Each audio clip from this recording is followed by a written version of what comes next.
చామంతి, గుణ ఇద్దరూ కూడా నిశ్చితార్థం కోసం కుర్చీల్లో కూర్చొని ఉంటారు. అప్పుడే పంతులు గారు, "బాబు, ఇద్దరు ఉంగరాలు తీసుకోండి. ఒకరికి ఒకరు పెట్టుకోండి" అని పంతులు గారు చెప్తూ ఉంటారు.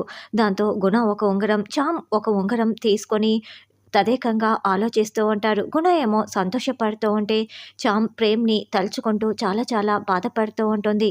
ప్రేమ్ ఇదంతా చూడలేక బయటికి వెళ్ళి కారులో కూర్చొని చాలా బాధపడుతూ గుండెలు పగిలేలా ఏడుస్తూ ఉంటాడు. "బాబు, ఉంగరం వేలుకు మాత్రమే ఉంగరం పెట్టాలి. అర్థమైంది కదా" అని పంతులు గారు చెప్పటంతో, "అలాగే పంతులు గారు, అర్థమయింది" అని గుణ చాలా సంతోషంగా చెప్తాడు. ఇక చామ్ తన చేతిని ఇవ్వకుండా ఉంగరం చూసుకుంటూ, ఆలోచిస్తూ బాధపడుతూ ఉంటుంది.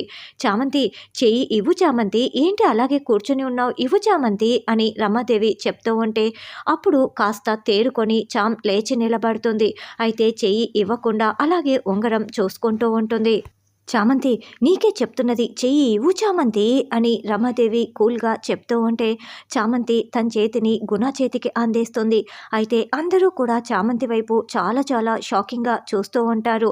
ఉంగరపు వేలికి మాత్రమే పెట్టాలని ఒకవైపు పూజారి గారు చెప్తూ ఉంటారు. ఇప్పుడు చామ్ ఉంగరి వేలికి ఏమైనా గాయం చేసుకుందా? అందుకే వీళ్ళంతా అంత షాకింగ్‌గా చూస్తున్నారా? అంటే నిశ్చితార్థం ఆగిపోయినట్లేనా? ప్రేమ్‌కి ఎప్పుడు నిజం తెలుస్తుందన్నది రానున్న ఎపిసోడ్‌లో తెలుసుకుందాం.